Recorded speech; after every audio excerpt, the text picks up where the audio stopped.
Sabbath. Blessed New Year. Happy New Year to everyone. Compliments of the new season of spring.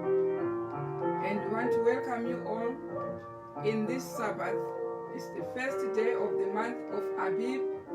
Happy New Year to everyone. Yay! We thank God for making us see the beginning of His year.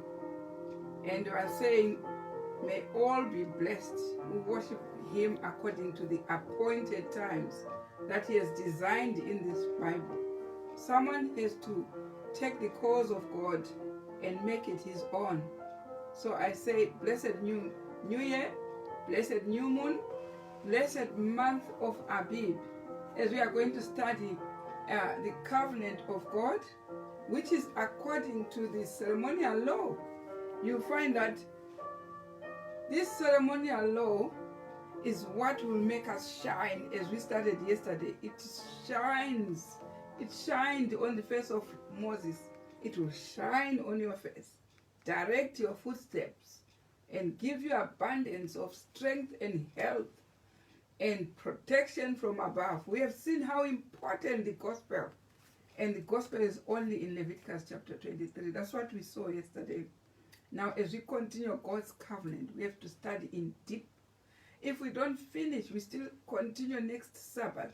And until we are in the Passover on the 27th of March, we start at evening. The Lord's Supper will be taken so that we enjoy the presence of God. So I want to welcome you all for this feast, which is a solemn assembly in heaven. We are joined by the angels above.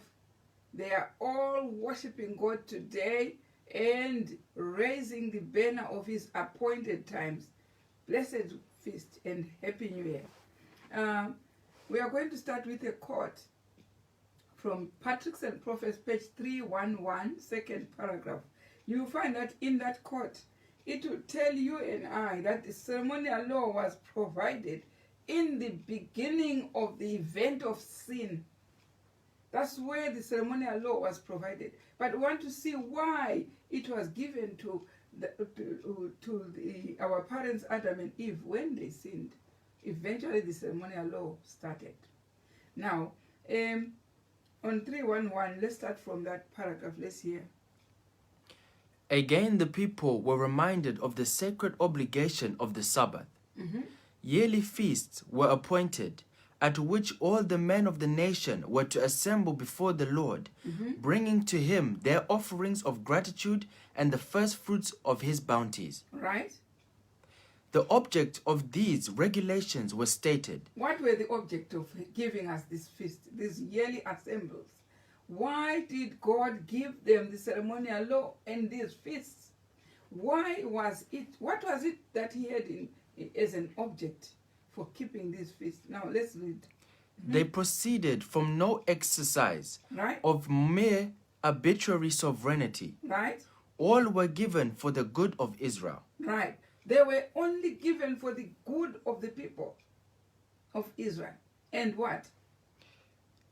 The Lord said, Ye shall be holy men unto me. For them to be holy. Now, whoever wants to be holy, God has given something. A gospel of Leviticus 23 for you to be holy. God gave that to Israel to make them holy. And now He's still keeping His covenant to say those who want to be holy will have these yearly feasts. Right? And what?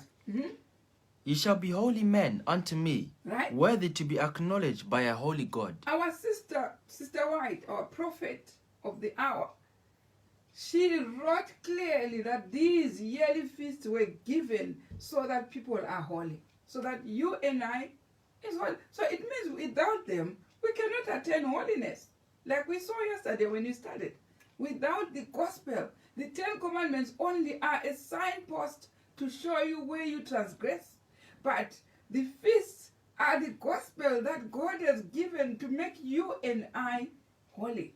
Now what? Point 3. Right? These laws were to be recorded by Moses right? and carefully treasured as the foundation of the national law. These are a foundation of the national law or of the government of God. That's why when he wants us to keep them 3 times a year, he knows the national law is already, the government is already according to these laws. So when you go there, you go to Israel, you will find on the Passover, they are on holiday because it's a national law. On the Pentecost, they are on holiday. That's a national law. On the tabernacle, they are on holiday on the Sukkot, and they call it Sukkot because it was commanded by God to be put in the government as a national law. Did you see here? And read on this here. And with the 10 precepts, right? which they were given to illustrate the condition of the fulfillment of God's promise to Israel. Right, that's God's covenant we are talking about. He made a nation, and that nation, he made sure they endorse in their government national law these 3 feasts, and on top of the 3 feasts, the 10 precepts. This is what Sister White is talking about, the patriarchs and prophets. Right? Have you finished that paragraph? Read on this here. It's kind of, you finished? Okay. Let's go back. Let's go back. Let me give you another worthy while. This is a government, no. And then it says, ye shall be holy. Now go to point 3. You have got point 3, right? And also go to 16. Testimonies for the church. Volume 6, page 130. Let's hear about it before we talk about this covenant. Why is the covenant of God inclusive of the feasts of the ceremonial law? What is it? It was given at the beginning, and it's national law. And when you go to heaven, you find this is the law. That heaven is built on this foundation of a law from God. The law from God. Eventually, God wants the whole universe to have this law. And he will make it. When he starts the kingdom, this will be the national law. When he starts the kingdom, laws are the yearly feasts. That's why in Malachi chapter 4, verse 4 to 5, he sends Elijah the prophet to make sure that he gives those who are preparing for the kingdom the national laws, so that when they are in the kingdom, they are not lost. That's why Sister was saying, you now start from one human to another, and from one Sabbath to another, to practice. This will fit the dwellers of the earth, so that when they dwell in the mansions above, they are now qualified because they have been practicing that. This is the foundation of God's government, brethren. This is what we are talking about, and this is his covenant. Now let's hear in Testimony for the Church, with mourning and sadness. With mourning and sadness, they secreted the ark in a cave. Right. We remember when I talked about the ark, which was there in the tabernacle which Moses built. There was an ark with 10 commandments. And that ark, when they were captured to go to Babylon captivity, that ark, Jeremiah was told to take it and hide it in a cave. Now, this is what we are reading from Prophets and Kings, isn't it? Page 453, that's what is there. Now, let's go to the estate itself. Prophets and Kings, page 453, second paragraph.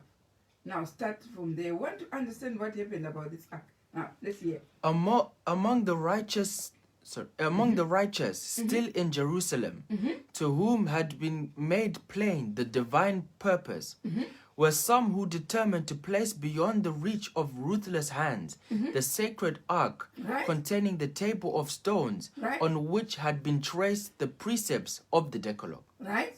So what was on the ark? The precepts of the Decalogue. That's what was there. The 10 Commandments, isn't it? Now, let's hear. This they did. They did. With mourning and sadness, right? They secreted the ark in a cave, right? Where it was to be hidden from the people of Israel and Judah because of their sins, right? And was to be no more restored to them. That sacred ark is yet hidden. It's yet hidden. That's what Sister White says. The sacred ark which was hidden is still in the cave in Israel, right? And what? It has never been disturbed since it was secreted. It has never been disturbed since it was hidden, right? For many years, Jeremiah had stood before the people as a faithful witness for God. And now, as the fated city was about to pass into the hands of the heathen, he considered his work. What is going to be the fate of this ark? We saw it at the precept of the Decalogue. And that's where the covenant is hidden in a cave right now. But until when? Let's go to Prophets and Kings, that same book, and go to page 187, first paragraph. Let's hear what is going to be the fate of this ark. Yeah. God will not break his covenant. This is the ark of covenant, which is hidden, which has got all his laws as it was set to the national government of Israel. Now, he hid it. And we said the national laws were the 3 yearly feasts and the 10 precepts. This is what was there. Now, this was hidden in a cave. But how long? Let's hear. God will not break his covenant. He won't. Nor alter the thing that has gone out of his lips. Because the 3 yearly feasts are under his covenant. And he's never going to break the covenant. And that's why he hid the ark with the Decalogue and these precepts in the cave, so that nobody tempers it. But he's not going to break that. He's not going to, because there are some who say, oh, he has changed the covenant now, and we no longer keep the Sabbath, and but he won't. He won't break the covenant. And some are saying the yearly feasts have been changed. We no longer now, it was in the Old Testament. He won't change the covenant. This is what Sister White is telling us. And what? Read on. His word will stand fast forever, as unalterable as his throne. Right? At the judgment, this covenant will be brought forth. Listen to that sentence again. At the judgment. At the judgment, right? this covenant will be brought forth. Why? You see, what will happen at the judgment, which is the judgment of the living? That's what the covenant now is being brought back. What is it? What do we see now? What do we see? We see a people endorsed with the laws which were in the covenant, in the ark, which are these laws? The 10 Commandments. And what? The precepts. Going along, we saw yesterday that there's no way you can keep the 10 Commandments without these precepts which are given to guard the 10 Commandments. So these precepts are the statutes. They cannot be separated with the 10 Commandments. At the judgment of the living, now they are brought back. How are they brought back? Now the covenant is in the heart.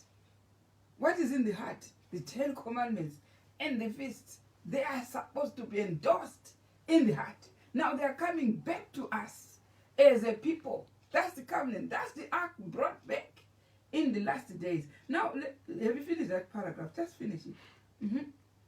At the judgment, this covenant will be brought forth, right? Plainly written with the finger of God, right? And the world will be arraigned before the bar of infinite justice to receive sentence. Right. So you see, you are ready to hope in the cloud, but the covenant is back. It is back. And you are seeing people keeping the 10 Commandments and the feast. You should sense the covenant, the ark of the covenant is back to the people. And let's go to Testimony for the Church, the same chapter, page 130, where it says the great work of judging the living. This is what I want, something like that, if you find that sentence. The great work of judging the living is about to begin. Right? Have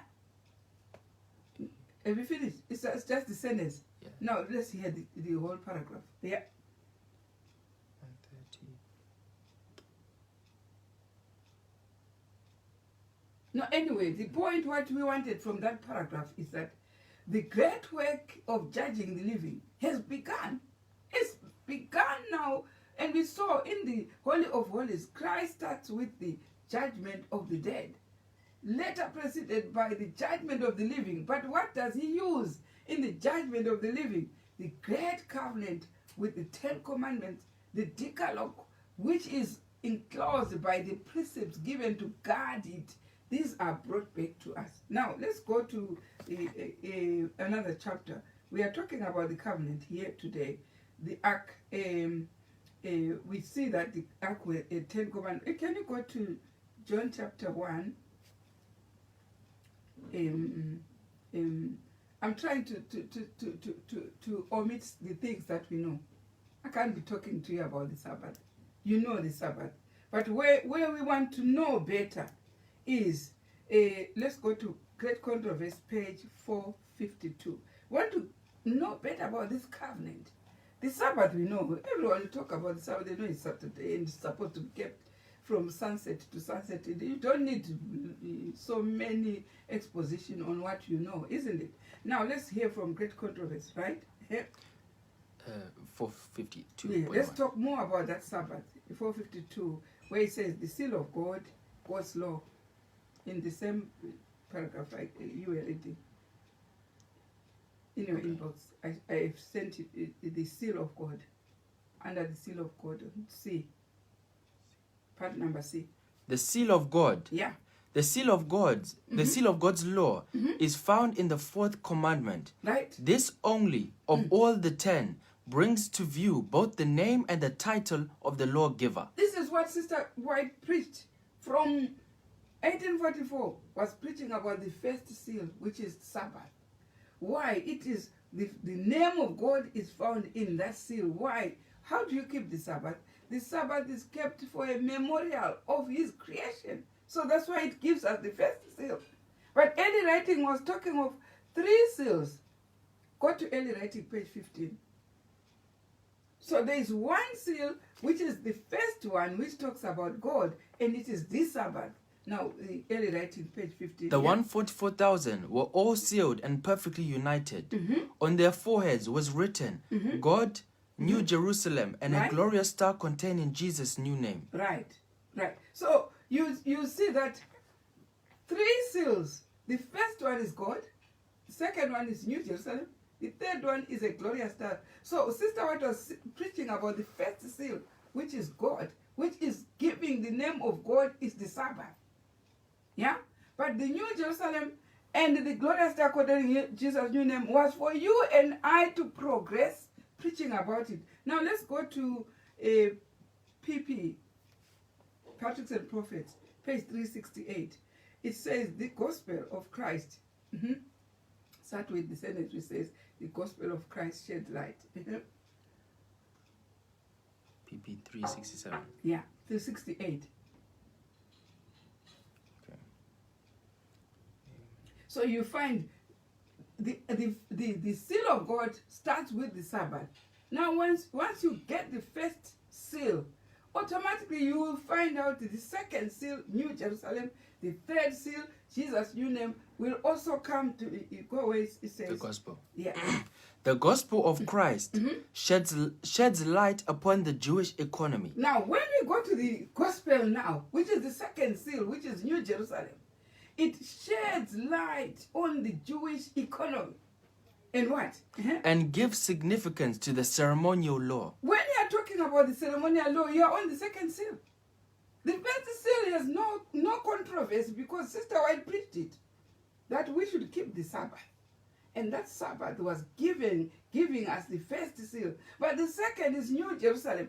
When he is talking, the gospel of Christ sheds light upon the Jewish economy and gives significance to the ceremonial law. Now when you're talking about the ceremonial law, we are now talking about the gospel of Christ. And it becomes also the second seal. And the first seal, which is Christ, we are given one, the first seal of the name of God. But the second, New Jerusalem, the third, Jesus' new name, which we call the branch. But now, when you're talking about the gospel, which gospel are we in? Because the first seal is just talking about the law. It's the law of the Sabbath. But the second seal, we are not talking about the ceremonial law, which were all times which were changed in the Dark Ages. And here we are told by Sister White that when you are talking about the bit of the gospel of Christ, it is shedding now the light on the Jewish economy and gives significance to the ceremonial law What did he say further to that? The gospel of Christ sheds light upon the Jewish economy Right. and gives significance to the ceremonial law as new truths are revealed, and that which has been known from the beginning is brought into clearer light. The character and purposes of God are made manifest in his dealings with his chosen people. Now we want to see the portion which was nailed to the cross on the ceremonial law. Let's go to John chapter 1 verse 29. The phase which of the ceremonial law which was nailed to the cross. We want to know that. John chapter 1 verse 29. Yes. The next day John seeth Jesus coming unto him, and saith, Behold the Lamb of God, which taketh away the sin of the world. Right. That's the only gospel. That's the only of the ceremonial law. The bit that was nailed to the cross. The lamb. That's why they were killing the lamb all the time. It was waiting for the death of Christ. So when Christ died on the cross, that's the bit that was taken off. But not the whole ceremonial law. When we are talking about the ceremonial law, we are talking of minute topics. Not only the lamb. The bit which was nailed to the cross, you want to progress there? Go to see Colossians 2 verse 14. This is the portion, this is the ordinance which was taken off of the whole ceremonial law. Let's listen to that. Verse 14. Blotting out the handwriting of ordinances Right? that was against us, Right? which was contrary to us, and took it out of the way, nailing it to his cross. So that is it. And when you go to verse 16, when the portion which was talking about the lambs or the ordinances of the animals was taken away, so what remained? Verse 16. Let no man therefore judge you in meat, Yeah. or in drink, Right? or in respect of an holy day, Right? or the new moon, or the Sabbath days, Right? which are a shadow of things to come, but These not the remaining are still a shadow of things to come, but the body is the body of of Christ. the lambs was pointing to the body of Christ. This is the ordinance that was taken away. Now, if we are talking about the laws that were taken away, the laws were taken away are those which pointed to the body of Christ. But the feasts, the day of new moon, the day of new year, the Passover, the day of atonement, the tabernacle, they are still intact, and they are a shadow, actually. They are still typical of things to come. They cannot be let go. We can't forget about them because they are the gospel. That's the gospel which was left. But the animal sacrifice was taken away, and this is the ordinance that was against us. Why against us? Because we are obliged to keep the 10 Commandments. It says, thou shalt not kill. So it involved the priest killing the lambs. So because of that, that gospel was taken away. Now let's talk more about the new covenant. Let's go to John chapter 13, verse 4 to 10. Right? Verse 4 to 10. Uh-huh. He riseth from supper, and laid aside his garments, and took a towel and girded himself. Right? After that, he poureth water into a basin, and began to wash the disciples' feet, Right? and to wipe them with the towel wherewith he was girded. So what was Christ doing that day? He was instituting a new covenant, a new way of keeping the Passover. Instead of killing the lamb, he started to take the priestly garment to start washing the feet of the disciples. That's the new way he designed on the day of the Passover to say, now you no longer keep the lamb. But what you do, you wash each other's feet, and what you do, you take the bread and wine. Let's see it properly in testimony in Patriarchs and Prophets, page 540. Right? 50 days from the offering of the first fruits Right? came the Pentecost, called also the Feast of Harvest. No, is it Patriarchs and Prophets, page 539? 539. Where it starts, 540, where it starts saying the Passover. The Passover feast was celebrated. Okay. Right? just on the chapters below. Go from 539, go to 540 or 541. The paragraph which starts with the Passover was celebrated. Okay. Right? Just a second, sorry. So you will find that now he was introducing the new way of keeping the Sabbath, the Passover. It was not taken off, but on the same time of the Passover, he was instituting how we should keep the Passover feast. Now let's go. Have you found it? On the on the 14th day of the month at even, the Passover was celebrated. Right. Its solemn, impressive ceremonies commemorating the deliverance from bondage in Egypt and pointing forward to the sacrifice that should deliver from the bondage of sin. So you see, there were two reasons why they were celebrating that Passover. One, those who walked out of Egypt, they were celebrating how they walked out of Egypt, their deliverance. But those who are pointing forward is the deliverance from sin. That's why we are also incorporated into the Passover, because we are also hoping to be delivered from sin. Now, what happened next? Read on. When the Savior yielded up his life on Calvary, the significance of the Passover ceased, Right. and the ordinance of the Lord's Supper was instituted as a memorial of the same event of which the Passover had been a type. Right. So you see, the same event of the Passover, where it was a type, that's where God instituted that Lord's Supper as a memorial of the same event. So you see, instead, the Passover wasn't changed, but what was being killed is the one that stopped. But instead, what was put in instead of the lamb, the Lord's Supper, where we take bread and wine. What time? 14th day of the first month, which is this Abib, at even, not during the day. So this is what Sister White says. Instead of the fulfillment in our New Testament, instead of killing the lamb, we now take the Lord's Supper. What time? In the time the lamb was taken. So it is a night event. So that is the ceremonial law. Let's go to another. If the ceremonial law was abolished on the cross, how was it that Jesus offered the worship also on the... Now, what did he do on the morrow after the Sabbath? Go to Leviticus chapter 23, start from 10, page 10, and see what were they doing in the time of Moses. Okay. Speak unto the children of Israel, Right. and say unto them, when ye be come into the land which I give unto you, and shall reap the harvest thereof, Right? then ye shall bring a sheaf of the firstfruits of your harvest unto the priest. Right? And he shall wave the sheaf before the Lord, to be accepted for you.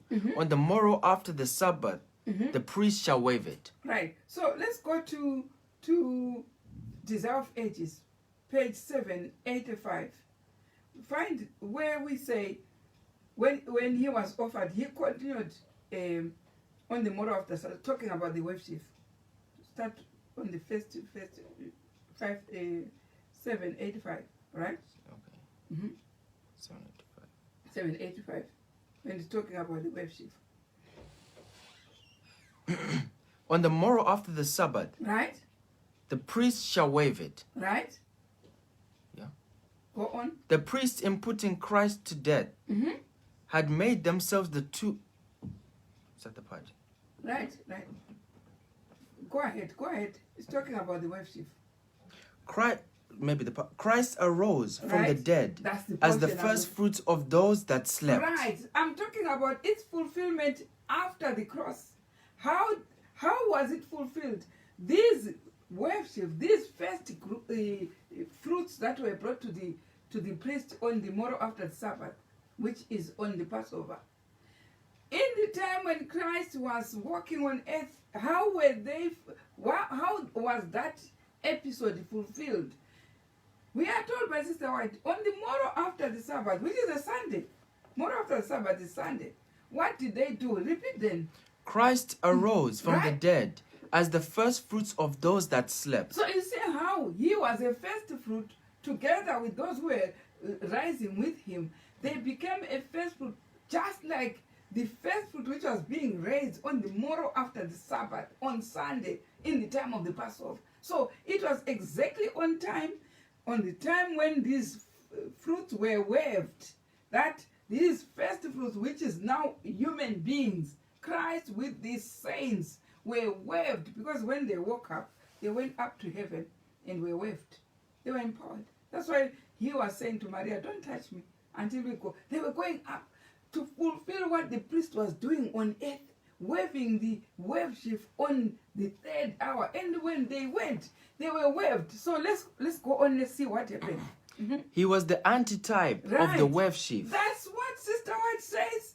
What was the antitype of the fruits that were waved on the morrow after the Sabbath, on the Passover feast? It was the saints who arose with Christ as an antitype of those fruits. And what? And his resurrection took place on the very day when the wave sheaf was to be presented before the Lord. Right. So he was waved right on time, as the time the priest was waving the first fruits in the Old Testament. He was an antitype of those when he arose, right? Now, that's why Paul was saying in Great Controversy, page 399, says, at the time when Christ comes, there will be another first fruit which goes in accordance with those first fruits which were being waved in Great Controversy. Paul says, have you found it? Yeah. The slaying of the Passover lamb was a shadow of the death of Christ. Says Paul, Christ our Passover is sacrificed for us. Now, leave it there. So what was happening in the old system? On the Passover, they will slay the Passover lamb. Then we saw that on that 14th day at even, what was happening in the New Testament? They take the Lord's Supper. Christ instituted the Lord's Supper. In other words, Christ kept the Passover feast by what? By introducing how the Christians will keep the Passover by the Lord's Supper, washing of the feet and taking the bread and wine, right? So what happened also on the morrow after the Sabbath? The priest in the Old Testament will wave the first fruits at the third hour. Now let's see after that. After that, we are being told that by Great Controversy, when they arose in the morning, Dissolved Ages say that they were an antitype of those fruits which were waved at Passover. Now here Great Controversy is saying Christ also was a wave sheaf. So you see that name of the first fruits, which are the grains, went to the people. In the time when Christ died, when he was resurrected, they were now called wave sheaf. The name of those first fruits. Right? Let's hear. Says Paul, Christ our Passover is sacrificed for us. Right? The sheaf of the first fruits, which at the time of the Passover was waved before the Lord, was typical of the resurrection of Christ. It was a type of the resurrection of Christ. But what else? Paul says, listen to what Paul then says. He's not saying now it's finished by them being resurrected. And that wave sheaf plant which was waved by the priest is now finished. No, it was now an antitype in the time of Christ of those who woke up. They were first fruits. But now what is Paul saying? It's not blocking that event. What is he saying? Paul says, in speaking of the resurrection of the Lord and of all his people, right? Christ the first fruits, right? Afterwards, they that are Christ at his coming. Now he is talking about the resurrection of all the people. He's saying Christ was the first fruit. Then afterwards, what happens? They that are Christ at his coming. Now what does it tell you? That at his coming, there are first fruits also that are God's in the judgment of the living. At his coming, there will be found a group under the name wave sheaf. We saw the group which arose with Christ. It's called wave sheaf. And when were they? On the morrow after the Sabbath, on the time of the Passover. Now, after that, they that are Christ in the judgment of the living, that will meet Christ alive.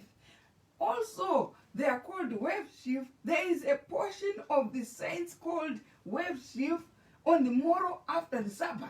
Did you hear that? So we are talking about what was the essence of that ceremonial system being given. It was a plan of salvation. When it is a plan of salvation, what does it mean? A plan of how people are going to be saved. Now, when you believe the kingdom is going to be established, then it starts with the plan which is in Leviticus 23. That's why it is the gospel. Did you hear that? Now, we want to see. It's Passover. It's the first month. Today we are in the first month. Now, if it is the first month, Joel chapter 2, verse 23, what is it talking about? Because we know we are waiting for the latter rain. But what happens? They that are his at the time of his coming, because those who were his when he was resurrected were the wave sheaf who went to heaven. But those who are his at the time of his coming, which is now, what happens also to them on the morrow after the Sabbath? But let's hear it, Joel 2, verse 23. Be glad then, Right. ye children of Zion, Right. and rejoice in the Lord your God, for he hath given you the former rain moderately, Right? and he will cause to come down for you the rain, the former rain and the latter rain in the Right. first month. Now, we are talking of today is the first month. So, in the first month, normally we know the day of Pentecost is in the third month, on the month of Sivan. This one is month of Abib or Nisan. Then we have the second month, Aya. But the third month is Sivan. So, but here he's talking about a later rain in the first month instead of the third month. And you saw the day of the former rain was in the third month. That was the day of Pentecost. But here we are seeing in the Passover feast, in the first month, there is a later rain again. Who are these then? It's those who woke up with Christ. They were in the first month. Did you hear that? They woke up with Christ in the first month and went to heaven. And came back same day and started witnessing. So that they prepared 120 people to be ready on the day of Pentecost on the third month. Now, in our time also, those that are his at the time of his coming, we will have a group of the living who will be in the bracket also called wave sheaf. That's why we have those terms in the spirit of prophecy and in the Bible. Now, these people called wave sheaf, they will also receive their later rain. Apart from the 144,000 receiving later rain in the day of Pentecost. But how will they receive the later rain? Because they should be exactly the same to be waved by the priest. Like it was in Leviticus chapter 23, verse 10, the fruits were brought to the priest to be waved. But then we saw Christ resurrected with those saints. They were not only waved on earth, they went to the priest in heaven. The Holy Ghost waved them. And they came back. But we are seeing those in the judgment of the living what will happen to them? How will they receive their empowerment? They are not going to receive the latter rain in the Mount Zion like the 144,000. But what do they do? Let's go to Revelation 11, verse 15. Or verse 12, sorry. 11, verse 12. How? And they heard a great voice They will hear a great voice from heaven, saying unto them, saying to the wave sheaf of the day that are his at his coming, what will they say? Come up hither. Come up to heaven. And they ascended up in heaven in a cloud, and their enemies beheld them. But the enemies also who were refusing their message will behold them.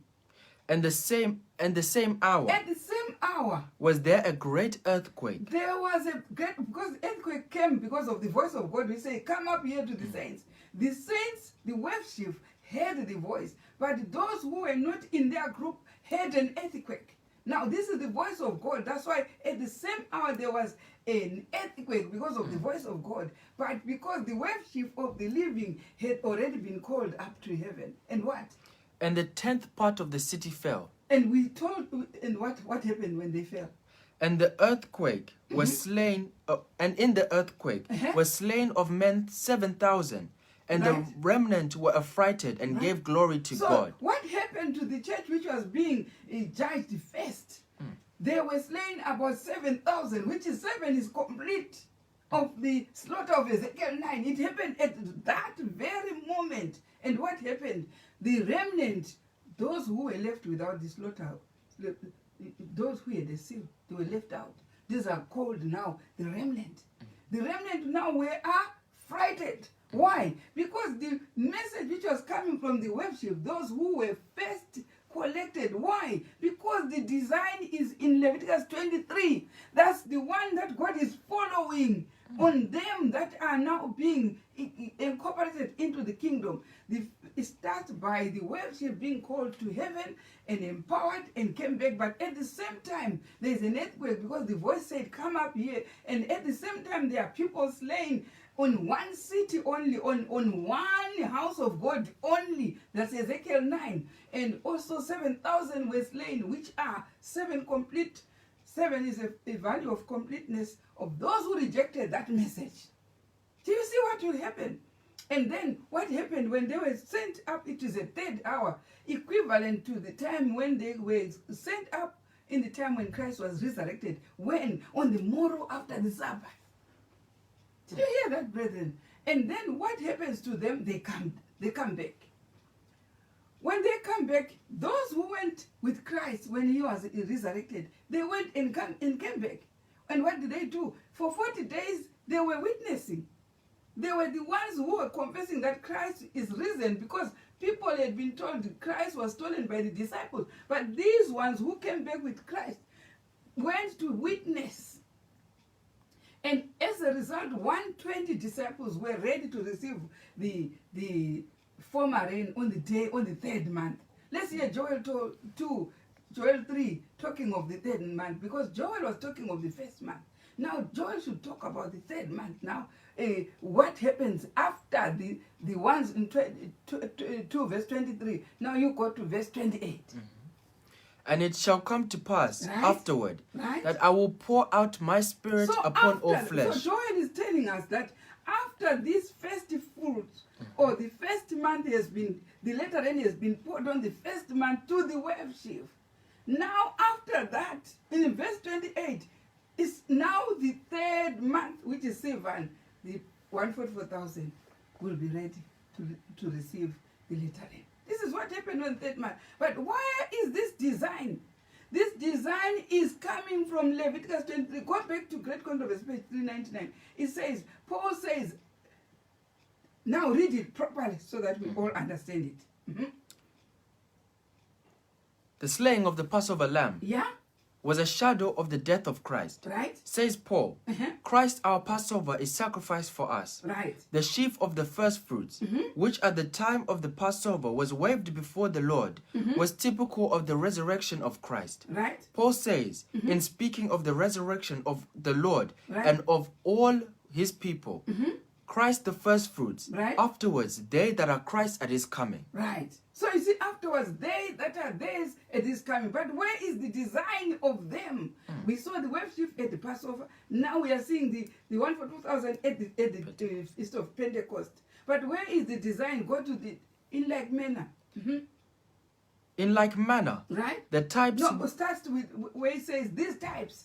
These types were fulfilled not only as to the event. The types of them being saved was fulfilled not only as to the event of the Passover, but as to the time. But as to the time. That's why there's the importance of keeping this feast on time. Because when the types of us being saved will just follow Leviticus 23 on time. You see, the worship, we woke up on Sunday, more after the Sabbath, exactly on time, the fruits were being waved. And we have seen the worship in our time, exactly it will be on a Sunday, and they will be called up. And then they come and now gather the 144,000 to Mount Zion. We only see in Revelation chapter 14, the 144,000 now are on Mount Zion with the Lamb. Why? Because it is the third month. Why? Because that's what is in there in the Leviticus chapter 20 in the gospel. You see the importance of it. And here, what happened? These types were fulfilled not only as to the event, but as to the time. So you cannot just call it any day and say, come for Lord's Supper. It should be not only at the event, but also at the time when it was instituted. So you cannot just call, like if it's a Sabbath, you cannot call any day and say, come, today also is a Sabbath. It should be at the time of the Sabbath. Now here we are being told these types were not only jage, so it was on time. Now let's go. On the 14th day of the first Jewish month, Right? the very day and month on which for 15 long centuries Right? the Passover lamb had been slain. So you see, the Passover lamb for 15 long centuries. On time. And when he came, he instituted Lord's Supper on time. And when he was resurrected, it was on time, of the fruits of the worship that were waved on that day, on time. And in our time, the worship will also be called on time. And the 144,000 will receive the latter rain on time. Everything will follow the gospel on Leviticus 23. Now let's have further to that. Christ, having eaten the Passover with his disciples, Right? instituted Right. that feast which was to commemorate his Yes. own death Right? as This the Lamb feast of God. commemorates his own death and the Lamb of God. You know, he's so particular on the things that point to his death. Like the baptism, it points to his death. It should be, you are also going to lie in your tomb of water and show how he died and wake up. Without that, it cannot be called baptism by God. Even the feast that commemorates his death should be on time as he designed it. That's how you can win with God. And what happened?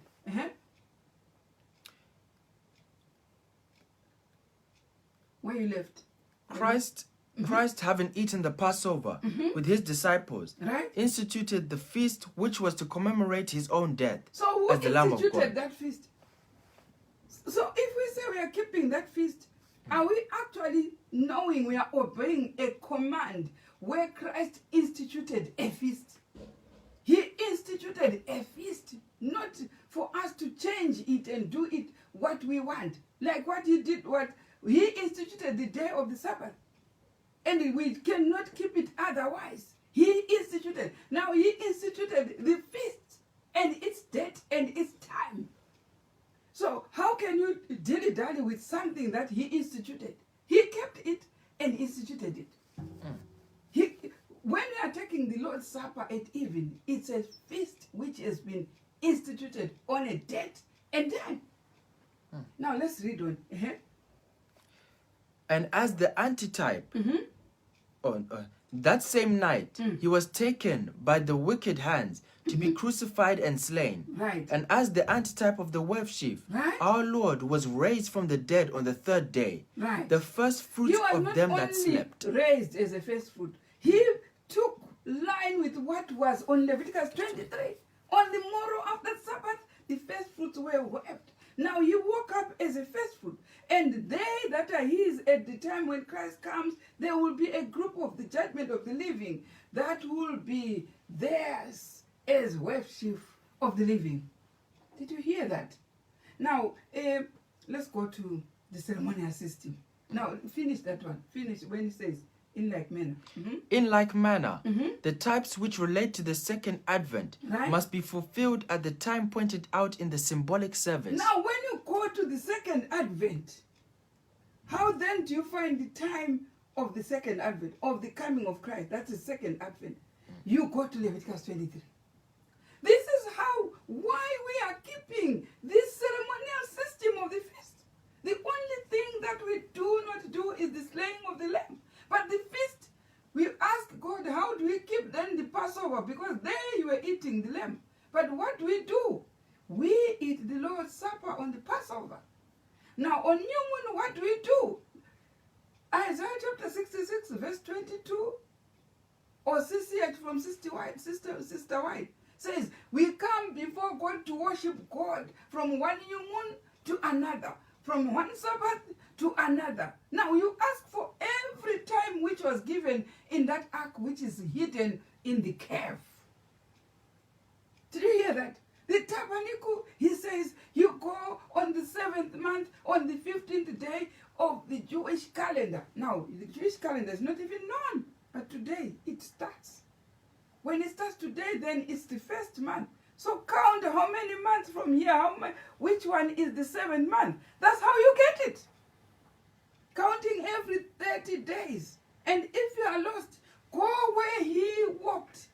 He walked in the land of Canaan, in Jerusalem, and find out if they are in their Sukkot. Why? Because all the government laws were instituted, the national laws were instituted according to the yearly feasts. So you are not lost.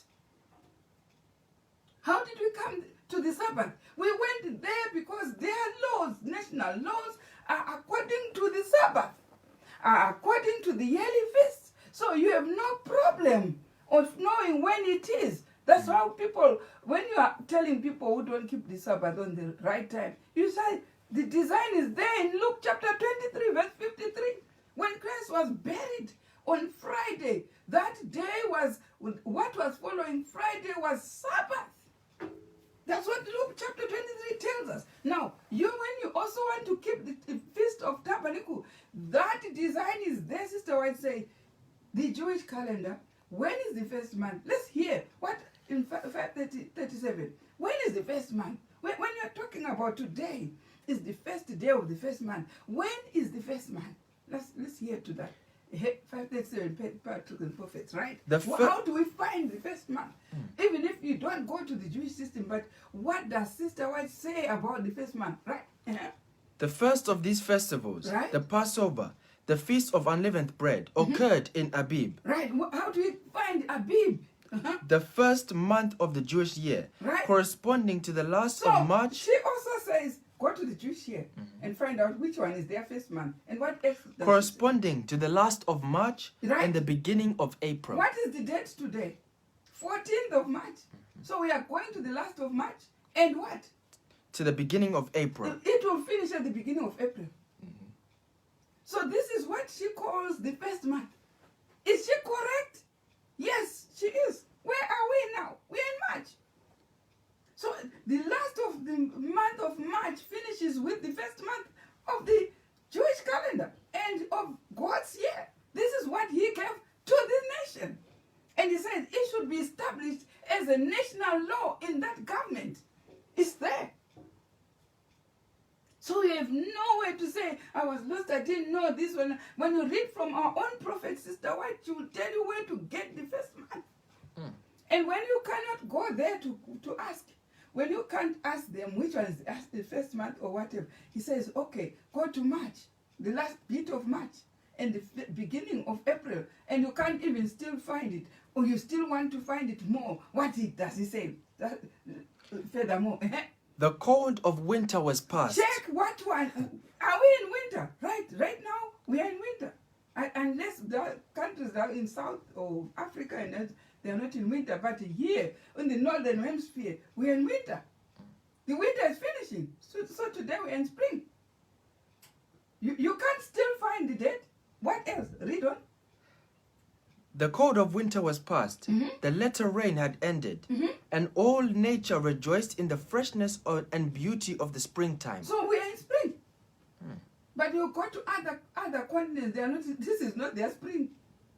But in this northern side, this is the spring. So we are starting spring. So you cannot go wrong. You can't be lost to find when is the 1st month. See, she mentioned that it is spring. And when today is the new moon, and it's the 1st day of the month. So it means on the Passover, it starts on the 14th day at evening. What are you expecting the moon to look like? Read on. The moon, now approaching the full, so made the evenings delightful. You check the moon and see how big is it. It's now a round bit. That is the 14th day. After today, you count 14 days, the moon on the 15th, on the Lord's Supper, the moon. Now, you're having Lord's Supper. Where is the moon? You have it in 11 o'clock in the morning. Where is the moon? But here we've been told on the 14th day at evening, it will be 15, halfway of the month. So the moon now will be a full round. So we can't go wrong. If you think you're wrong, go outside and check the moon. If you think this is not a new moon, this is not a first day of the month, go outside today sunset when there are no clouds. You see the small crescent of the moon, then you know we are right on time. This is why God set it up. This is why God set that up. And what else? What else should we see outside? How is the grass looking like? The grass was green on the hills and valleys, Right. and wild flowers everywhere Is it the brightened. time to spring? That's why it's called spring. The flowers are springing. Have you seen all the signs that show us we are in the first day of the month? We are talking about this God's covenant, which is the ceremonial law. It's just the beginning of it. We will continue even on next Sabbath. We'll continue next Sabbath until we finish the covenant. We are only introducing it right now. We haven't started cruising on the covenant. We will cruise. Do you understand? Until those who want to be lost can freely get lost. Those who want to be saved can freely be saved. Now let's see the other thing which was on the covenant of the ceremonial law. Now, the ceremonial law. Yeah. Let's go to Leviticus 27, verse 30. You see, we are talking about the ceremonial law today. Ceremonial law, we have seen it. The portion which was in the ceremonial law, we have the yearly feast, right? Besides the Sabbath, which we all know that the Sabbath, 7-day Sabbath, we know that's what was given as a national law. But apart from the Sabbath, when we go now to the ceremonial law, we saw it had yearly feasts. And the yearly feast, we have seen the rituals, the worship, the Pentecost, the later rain poured, the Feast of Tabernacle, all the yearly feasts, they are under the ceremonial law. And we saw the portion where the ceremonial law was nailed to the cross. That is the animal sacrifice only, but the feasts are still there. Let's see another portion which is there in the ceremonial law. And we decide today whether to nail it or we don't nail it. 27 verse 30. What does it say? And all the tithe of the land. Right. Start from verse 31. 31. I mean from verse 29. None devoted, which shall be devoted of man, shall be redeemed, but shall surely be put to death. Right. No. Before you go to that verse, let's start from Leviticus, to Deuteronomy chapter 16, verse 16. Right? Okay. 3 times in a year shall all thy males appear before the Lord thy God in the place which he shall choose. Right. In the feast of unleavened bread, 1, and in the feast of weeks, 2, and in the feast of tabernacles. 3. And they shall not appear before the Lord empty. So they have an offering. We read in Desire of Ages, the one that we studied, they were supposed to pour their offerings. They were supposed to pour their tithes. Right. Do you see that these two elements are part of the ceremonial law? Tithe and offering was there only when they were in the ceremonial system. Offering, when they walked and went to God on Sabbath, they needed an offering. They needed a tithe. When they went to yearly feast, they cannot go empty. They needed offering. Did you see? It's part of the ceremonial law. But let's hear. If it is part of the ceremonial law, go back to 27, Leviticus 27, verse 30. That's why I say the whole of Leviticus, that's where we find the gospel. Now you are agreeing with me that the gospel of tithe is there in Leviticus. Now let's hear. And all the tithe of the land, whether of the seed of the land or of the fruit of the tree, is the Lord's. Right. It is holy unto the Lord. Right. And if a man will at all redeem aught of his tithes, he shall add thereto the 5th part thereof. Even if you don't pay it, you should pay it with a 5th part. That's an interest because you did not pay it. So you have to be punished why you didn't pay. But is it not on Leviticus? It is. No, the book of Leviticus has got the tithes and offering. Let's hear the other one, Numbers 18, verse 21. So we are agreeing that the ceremonial law also involved the tithes and offering. Now let's hear. And behold, I have given the children of Levi Right? all the tenth in Israel Why? for an inheritance. Why the children of Levi? That's why we have Leviticus. Why is Leviticus coming from Levi? Now all the children of Levi had been given the tithes and offering. Why? Because they were the ones being used in the ceremonial law, in the ceremonial system. Where was Aaron working? In the tabernacle, which was built by Moses. So what was his revenue for doing all that job? Was to perform the ceremonial law. So the tithes were supposed to go to the priest. Why? Because they are performing the ceremonial law. So in other words, if you don't have this gospel, why are you taking the tithe? Why? Because the gospel is on Leviticus 23 to take the tithes. Why are you not there? So you understand that they were performing, the priests, where were they being used by God? They're not being used as people are watching people singing, youth choir singing, what was in, and what is your job as a priest? What is your job as someone leading God's people? Your job is to make sure they keep the feast. That's the gospel. So because of that, they were being paid their revenue for performing that 3 times a year, making sure all these offerings, these cows, these lamb which were coming, they were in tithes and in offerings. So what was happening to them? Everything was being eaten by Aaron's children. Why? Because they are performing the ceremonial law. Now, we are sending the tithes and offerings in money and putting them to the priest. What for? What for? Let me tell you what. One thing, the job was to perform the gospel, and the gospel is in Leviticus. If that is not there, then what are you taking that money for? Because this is the gospel, not to be leading people and making sure the church manual or the church board is the one. No, no, no. It was for performing a job for God. The job was to make sure the people keep the feast. That's where the revenue was used for. Now, that's why it was saying the second tithe was also for the people to carry and go and eat for themselves without giving the Levite in Deuteronomy chapter 14, verse 22. But the first one was to pay the minister. Why? Pay the minister for performing the ceremonial system of the 10 commandments should be kept. The 3 yearly feasts should be kept. Who makes sure is doing that job for the gospel is the priest. That's why he should eat from the tithes and offering. Why was he giving them? Because they have no inheritance in the land. They were not allowed to work anywhere else but to perform these rites. So, if the ceremonial system has been abolished, so why do we keep on taking the revenue? According to the Bible. Why? Because you see Paul and the disciples, and they were keeping these yearly feasts. That's why he's going to keep telling them that these Sabbath, new moon, the holidays, and all the meat offering, which was the bread and wine and the drink offering, they should continue. He was going everywhere teaching them how to keep these because they were still a shadow of things to come. Of course, when the Jews followed him, they wanted him also to kill the lamb. But that's why in Colossians chapter 2, he's telling that the ordinance that were nailed to the cross are this lamb.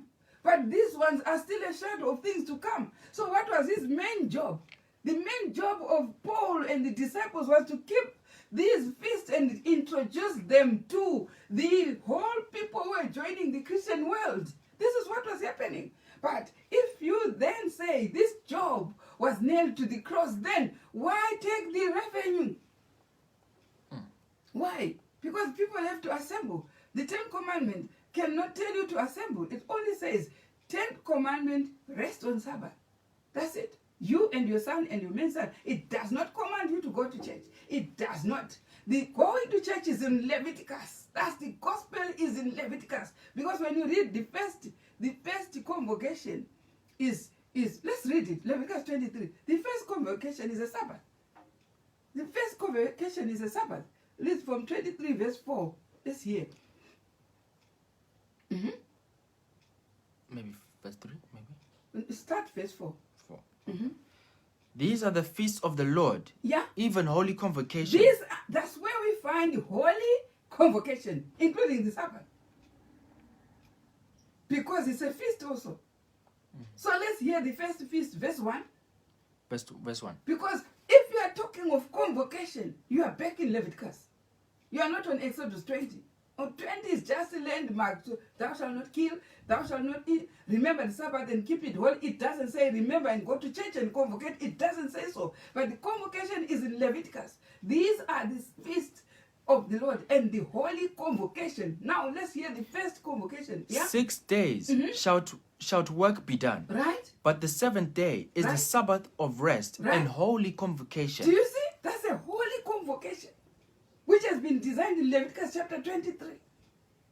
So I say, don't take the revenue if the holy convocation is not there. If you are going to stay home, you didn't do the work. You didn't officially supervise the holy convocation. You didn't do it. So why take the revenue? You can't. Now, let's go to the next holy convocation. Verse 5. In the 14th day of Right. the first month at even is Right. the Lord's Passover. That's what? That's a holy convocation. That's the second one. A Passover feast. Let's go to the next holy convocation. Right? I think verse 12 or 15. Right? Verse 15. Right? And ye shall count unto you from the morrow after the Sabbath, Right? from the day that he brought the sheaf of the wave offering. Right? 7 Sabbaths shall So be the complete. job of the minister was to make sure they count 7 Sabbaths from the Passover to get the date of the Pentecost, isn't it? And announce to the people, let's go, the Pentecost in such a date, right? And what happens on next day?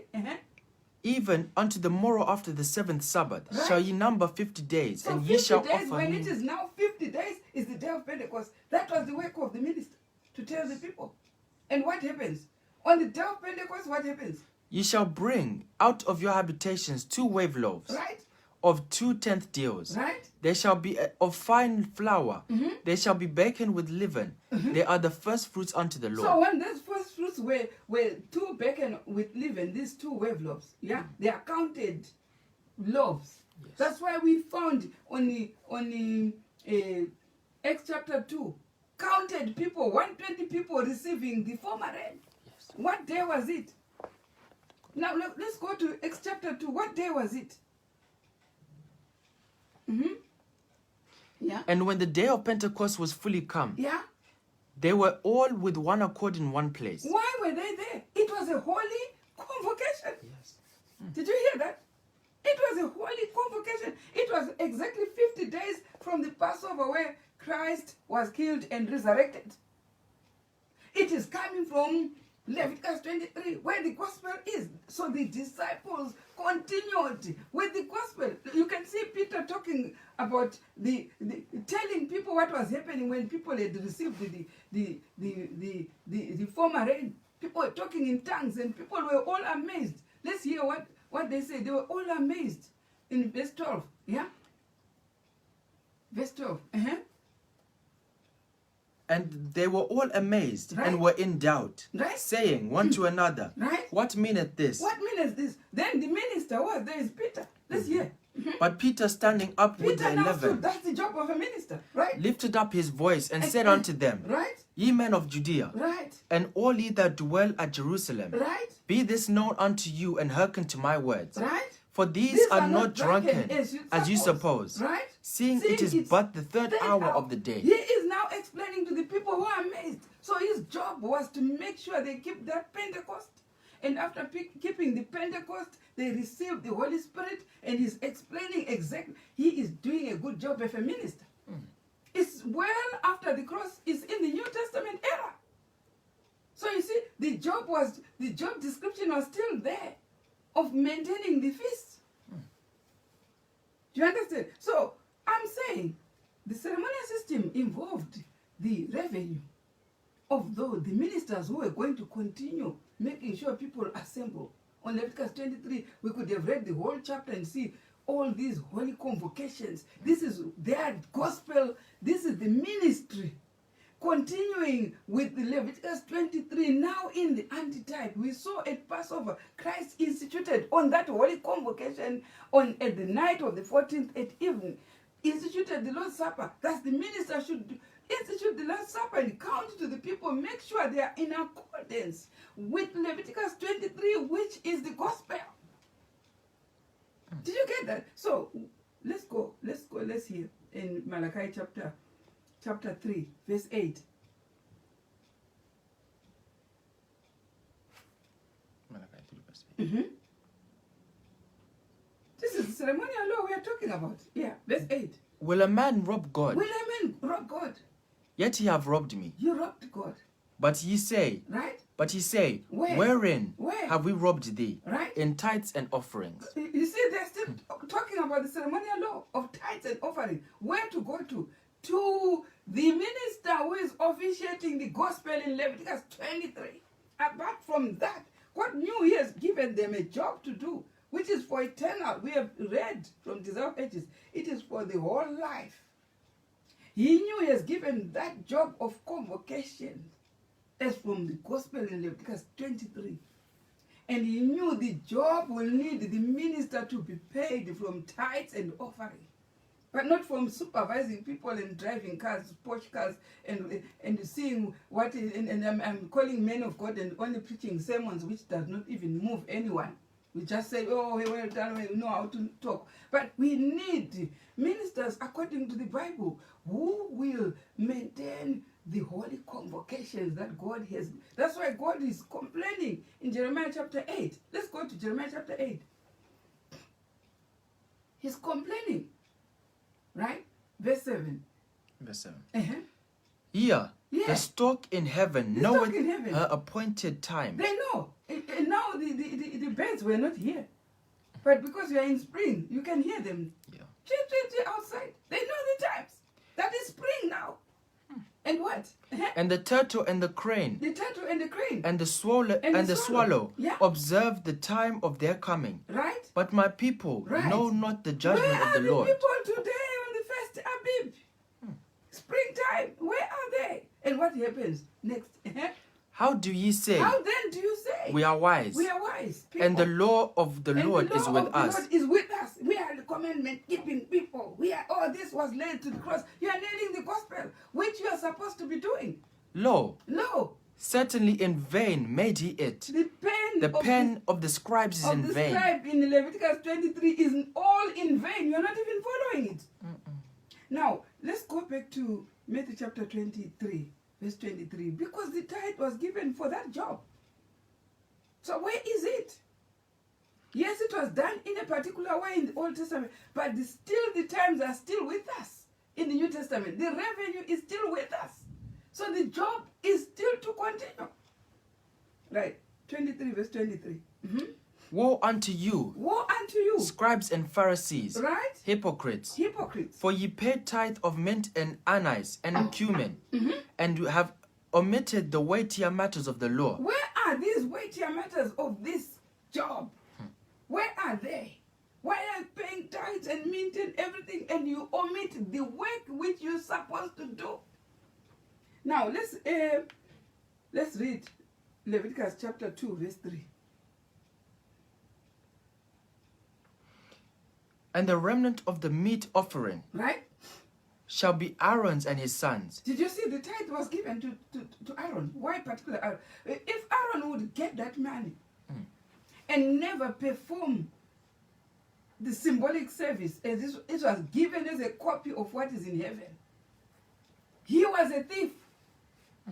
You're stealing the money for the revenue for the symbolic system. And we heard Sister White saying it will continue symbolic and typical even in our time. Paul says it. It's still a type of things to come. And then you leave that job. And then you take the revenue. Aaron was given that money and was given a job description of making sure the symbolic service of Leviticus. Let's hear what happens in chapter 10, verse 13. Leviticus. And ye shall eat it in the And ye shall eat it in the holy place, Right? because it is thy due, Right? and thy Did you son's hear? due. This was given to Aaron and his son. This is your due for this job. Read what? And thy son's due, Right. of the sacrifices of the Lord made by fire. Right. For so I am So why commanded. was he getting them? Why was he getting all this time? For doing those jobs. Now, let's hear chapter 27.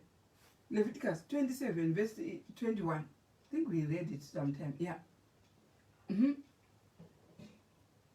But the field, Right. when it goeth out in the Jubilee, Mm-hmm. shall be holy unto the Lord, Right. as a field devoted. The possession thereof shall be the priests. Right. Even on the Jubilee, the priests were given bounty.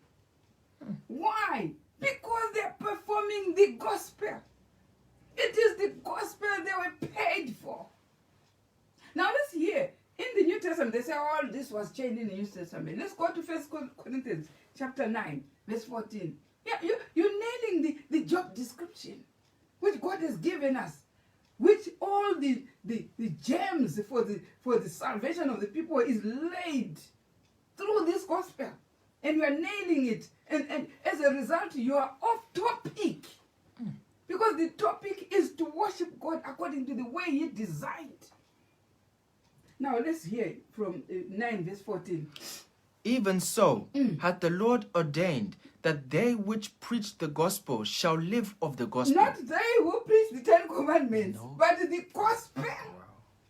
Only those who preach the gospel. And we were told where the gospel is in Leviticus 23. The quotation was clear from Sister White. Where is the gospel? It sheds light on the... Where is the gospel? We said it from the first quotation. It said the gospel sheds light on the Jewish economy. But then, if you are not part of it, why would you take this money which was preserved for the gospel? And the gospel is shedding light on the ceremonial system. That's where the gospel is. Let's hear from testimonies. We say, oh, you can base so much on the verses, you don't interpret them now. They're scatologically and whatever you say. Just as well. You tell me all those big words. Let's go to Sister White. Instead of big words, let's go to spiritual prophecy.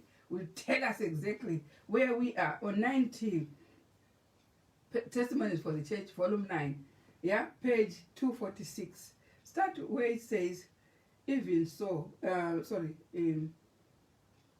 think, yeah, just find somewhere it's talking about the revenue of the gospel. That which has been set apart according to scriptures is belonging to God. That's what I want. Right. Right? Just a second. Set apart according to the scriptures as belonging to God. I will read it for you. It was there where you were reading. Yeah, maybe you can read it. Right. Let me read it for you while you are looking for that paragraph. It says, that which has been set apart according to the scriptures as belonging to the Lord constitutes the revenue of the gospel and is no longer ours. Let none feel at liberty to retain their tithe to use according to their own judgment. And there it says, the tithe is the Lord's. Here, the same form of expression is employed as in the law of the Sabbath. I finished there on Patriarchs and Prophets, page 525. That's where I was reading right now at the page 2. This was reserved for the gospel. That's what Sister White is saying. It has been reserved for God. It is reserved for the gospel. Now you identify what the gospel is. The gospel is that in Leviticus. That's Sister White saying that. The gospel is found in Leviticus. Oh, it sheds light on the Jewish economy. That's what he said. That's what she's saying. Now we have covered the other part. The first part we covered, we said the Ten Commandments gives us the seal. That's why we are, that seal is the name of God. We saw that. And then the second portion we have covered is that the ceremonial system was hidden also together with the Ten Commandments in a cave. And when they were hidden, they were for us to keep until even the ark will be revealed in the last days, for us keeping the gospel. And it sheds light more on the ceremonial system, and we found that this is the gospel. So these are under the topic ceremonial, but under the topic covenant. Now, the other thing we have found out under the topic covenant is the tithes, which were being kept, which were being taken during these performances of the ceremonial law, which were being given to the priests, to Aaron and his children, those who were given this commission of these holy convocations. Now, the other thing we should find under the heading ceremonial law is on one account. Let us read from MH, Ministry of Healing, 313.3. Ministry of Healing. Want to find another portion of the ceremonial system. MH. 313.3. The issues of the swine swarm with parasites. Of the swine, God said, it is unclean unto you. Now, what is she now talking about? She's talking, that's why in Leviticus chapter 11, we find issues talking with clean and unclean food, meat. Now, Sister White started with the swine. And we saw it in chapter 11 of Leviticus, where it's talking about the food, that the animals that can be eaten and animals that cannot be eaten. It's all under the ceremonial system. Now, we see she's talking about how swine is unclean. Maybe go to the Eastern and start with Leviticus chapter 11. Start from maybe verse 3. And we see that did God give particular things that were clean and things that were not clean? Now, Speak unto the children of Israel, Right. saying, These are the beasts which ye shall eat among all the beasts that are on the earth. right? Whatsoever parteth the hoof, and is cloven-footed, and cheweth the cud among the beasts, Right? that shall ye eat. Right. So has God commanded clean and unclean? Yes, signs are there in how the animal is. If it is parted the hoof and it chewed the cud, it's clean for people to eat. Why was he giving that? It was in the ceremonial law. He was now selecting the food for his people. We saw why he gave the yearly feast.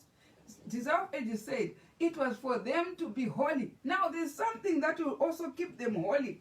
It is the eating of what is clean and not eating what is not clean. Now he's telling us, God is telling us what is clean in an animal and which type of animal are clean and which are not. Now read on, let's hear. Nevertheless, these shall ye not eat, Right. of them that chew the cud, Right?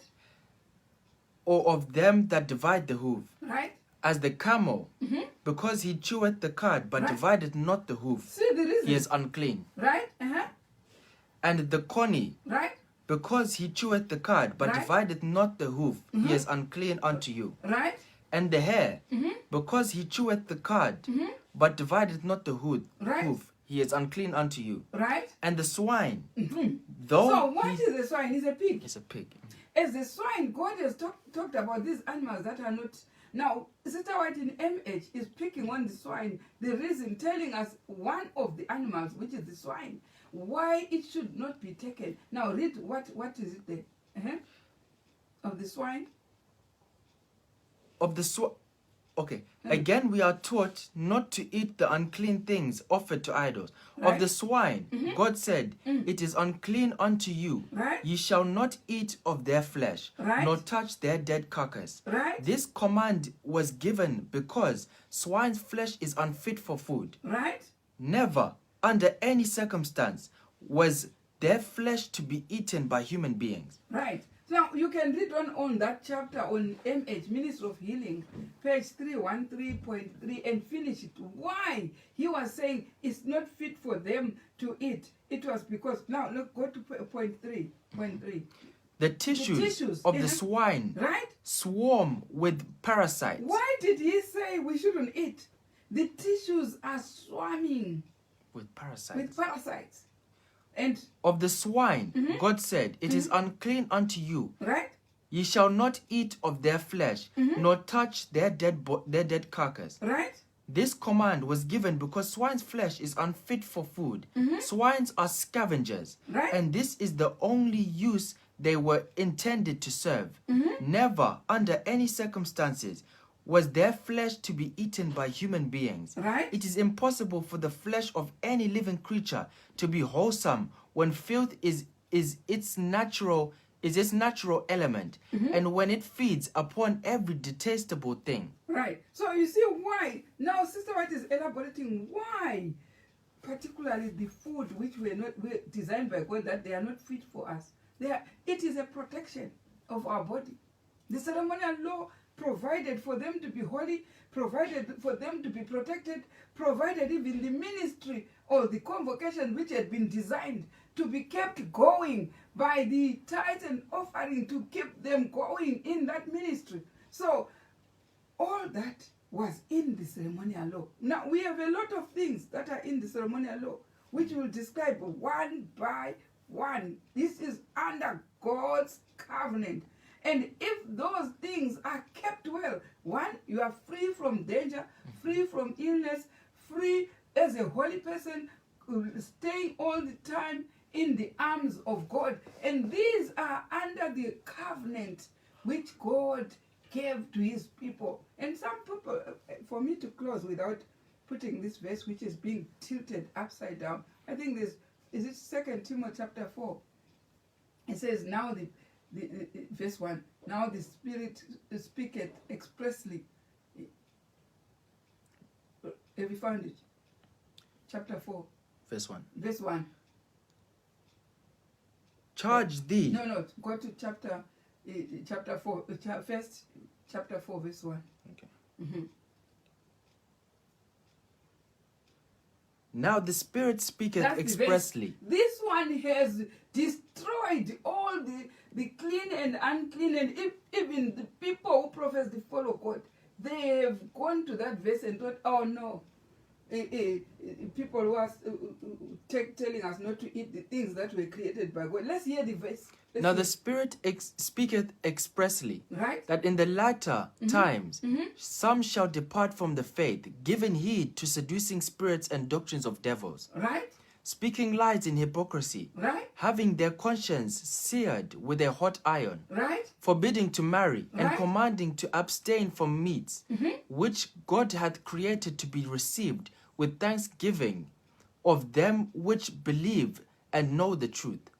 For every creature of God is good, and nothing to be refused, Right. if it be received with thanksgiving. right. So the people will be forbidding people to eat the things that God created for food, and then they saw the word meat, they thought it is the flesh. Nowhere in the Bible you hear the word meat referring to animal flesh. The Bible clearly says it's flesh, not meat.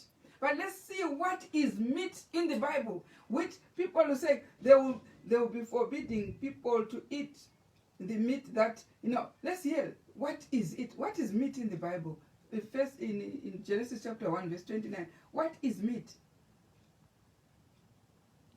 And God said, Behold, I have given you every herb bearing seed, which is upon the face of the earth, and every tree in the which is the fruit of a tree yielding seed. Right. To you it shall be for meat. What is meat in the Bible? What is this food which was created by God for people to eat, which is called meat? Now let's go back to the verse and hear now. The meat is the seed-bearing fruits, herbs, vegetables. That's what God has created is called meat. Now let's go to First Timothy chapter 4, right? Now the Spirit speaketh Right, we're forbidding what?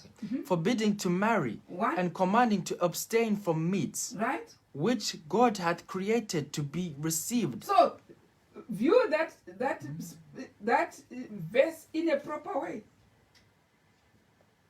Which meats are being forbidden? The vegetables. the seed bearing. These are the ones that the people who are forbidding to marry are also forbidding people to be vegetarians and are saying, eat everything. Who are these? It's not the people who are forbidding people to eat meat. No. It's those who are forbidding the vegetarians, because that's the food which was created by God to be eaten with thanksgiving. It's not the flesh. If the verse said forbidding to eat the flesh, then we would say, no, you shouldn't forbid people from eating flesh. But they are forbidding the things that were created as meat, which are the herbs, seed bearing. The meat is the food, the proper vegetables. This is what is called meat by God. Those who are forbidding to marry, we know exactly there are people forbidding. They've got doctrines that those who work, they are not even allowed to marry and whatever. But this is those people that are also saying those which were created for food should not be eaten as food. But what is created for food is the vegetables, seed bearing. Genesis chapter 1 verse 29. So you should know how the devil would twist that verse, and then he say, oh, now, which is, these things were created, all the things that God created, we should eat. Now, if God created everything to be eaten with thanksgiving, as you say, so you go and take a cat and eat. Because it's created also. Go and take a dog, a cat, or a snake, or an ant, eat it. Anything, or a tortoise, or whatever is creeping on the floor, eat it. Because you are saying everything that God created, you should eat for food. Now, our God is a God of order. He wouldn't say to a particular people, you, the swine, the camel, is not fit for you. He actually is worried about health when he's talking about things that are not fit. He is talking about your health. And then he will say to other people, you eat everything I created. Do you think that's God? It's a God of order who can do that. He's worried about our health. That's why he gives us a pattern of what to eat and what are the signs to see which one should you eat and this one forbid. And the reason, Sister White has said, the ministry of healing, the reason is that they are infested with parasites. They are infested with things that will make you be sick. And we are worried about sickness so much, especially these last days. But we will stick to what God has said is clean for us. So I don't know whether we understand that the ceremonial law was, for today what we have covered, ceremonial law, yeah? The ceremonial law covers a lot of things. Besides the yearly feasts, which were supposed to be the main figure of the gospel, the ceremonial law also covers the tithes and offering. The ceremonial law also covered the meats that we are supposed to eat and that we are not supposed to eat, so that we stay as clean people and holy people. And we will study further to it on Sabbath when we meet to see what else. There are still several lots of things that the ceremonial law says. And we are discussing the covenant of God with his people. If we want to stay blessed, stay under his arms, we will go by what he has designed for his people so that they stay as holy. May God prosper us as we study so that we can take things positively according to how God wants it designed for you and me. May God bless, and blessed New Year, blessed feast.